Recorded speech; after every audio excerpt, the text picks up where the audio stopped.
Assalamualaikum warahmatullahi wabarakatuh. Perkenalkan, nama saya Ipul Wilanda dengan nomor NPM G1A230902. Program Studi Pendidikan Matematika, Fakultas Keguruan dan Ilmu Pendidikan, Universitas Subang.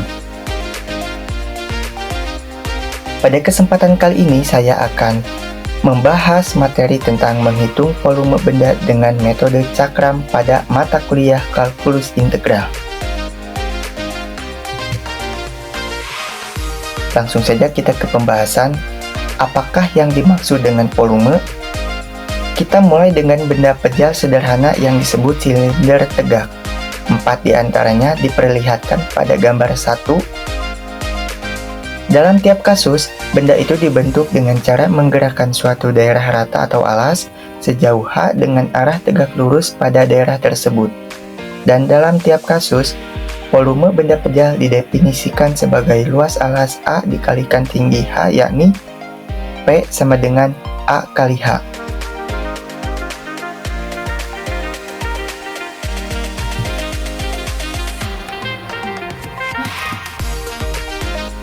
Berikutnya diperhatikan sebuah benda pejal yang penampangnya tegak lurus dengan suatu garis memiliki luas yang diketahui. Khususnya misalkan garis tersebut adalah sumbu X dan misalkan bahwa luas penampang pada X adalah A untuk X dengan X lebih besar sama dengan A dan lebih kecil sama dengan B. Kita partisikan interval tertutup A, B dengan menyisipkan titik-titik A sama dengan X1 lebih besar dari X0 dan lebih kecil dari X2 dan lebih kecil dari Xn sama dengan B. Kemudian kita lewatkan bidang-bidang melalui titik-titik ini tegak lurus pada sumbu X, sehingga mengiris benda menjadi lempengan-lempengan tipis. Volume delta P suatu lempengan kira-kira sama dengan volume suatu silinder, yakni delta P1 ekuivalen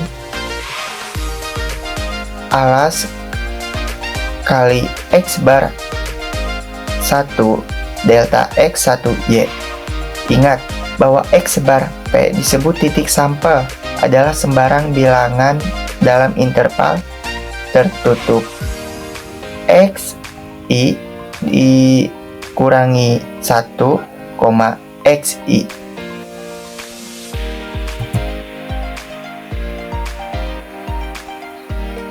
Volume atau pi dari benda pejal dapat diaproksimasi dengan jumlah Riemann.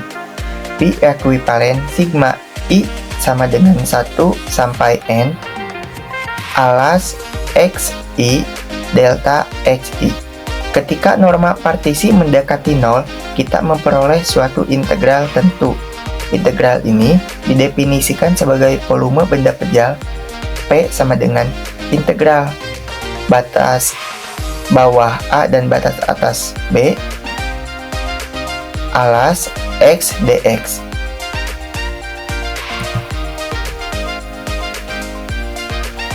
Benda pejal putar. Metode cakram ketika sebuah daerah rata yang terletak seluruhnya pada satu sisi dari sebuah garis tetap dalam bidangnya diputar mengelilingi garis tersebut. Daerah itu akan membentuk sebuah benda pejal putar. Garis tetap tersebut dinamakan sumbu benda pejal putar. Contohnya ketiga gambar di bawah ini. Sekarang kita ke contoh soal 1. Carilah volume benda pejal yang diperoleh dari pemutaran daerah R yang dibatasi oleh kurva Y sama dengan akar X, sumbu X, dan garis X sama dengan 4 mengelilingi sumbu X.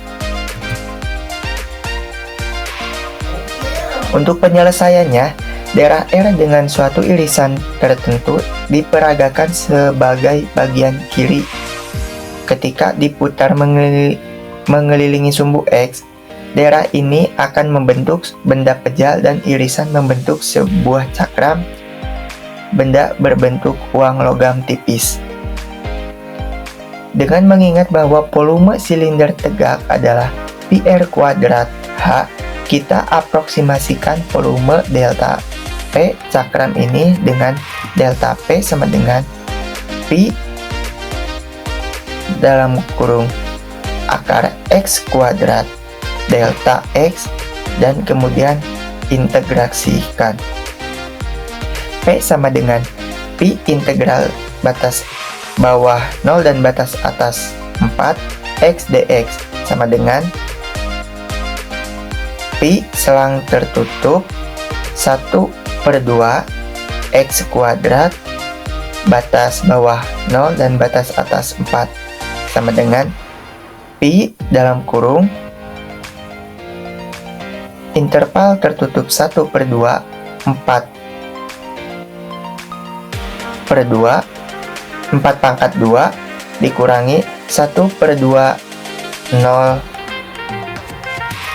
pangkat 2 sama dengan pi dalam kurung selang tertutup 1/2 dikali 16 dikurangi 0, maka hasilnya pi 16/2 atau 8 pi ekuivalen dengan 25,13. Selanjutnya kita ke contoh soal nomor 2. Carilah volume benda pejal yang berbentuk dari pemutaran daerah yang dibatasi oleh kurva Y sama dengan X pangkat 3. Sumbu Y dan garis Y sama dengan 3 mengelilingi sumbu Y.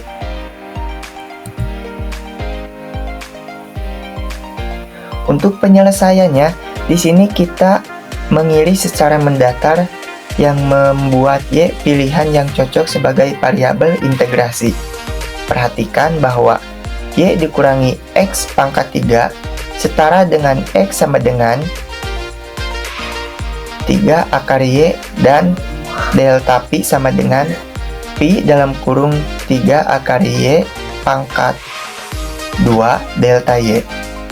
Karena itu volume adalah P sama dengan pi integral batas bawah 0 dan batas atas 3 Y pangkat 2/3 dy sama dengan pi interval tertutup 1/1 ditambah 2/3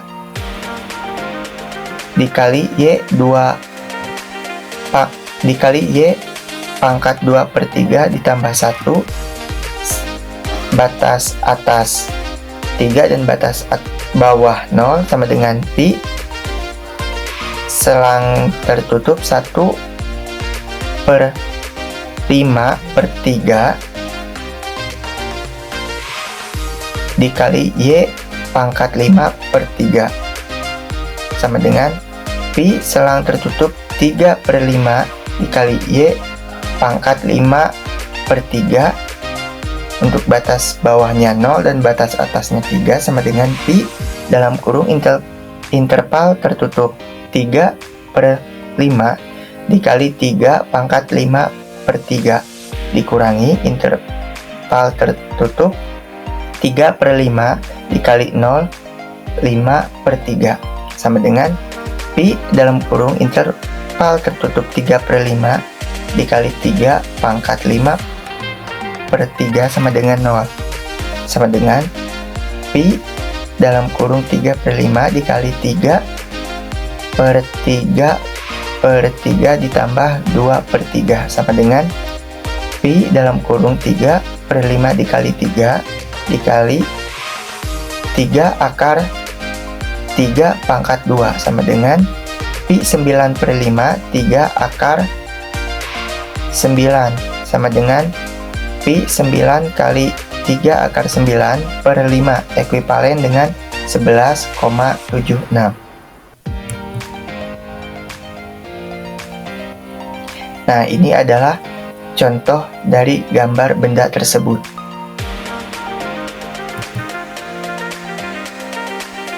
Baik, terima kasih. Sekian penjelasan materi dari saya. Mohon maaf apabila ada salah penyebutan dalam simbol dan salah dalam penerangan materinya. mohon dimaafkan. Wassalamualaikum warahmatullahi wabarakatuh.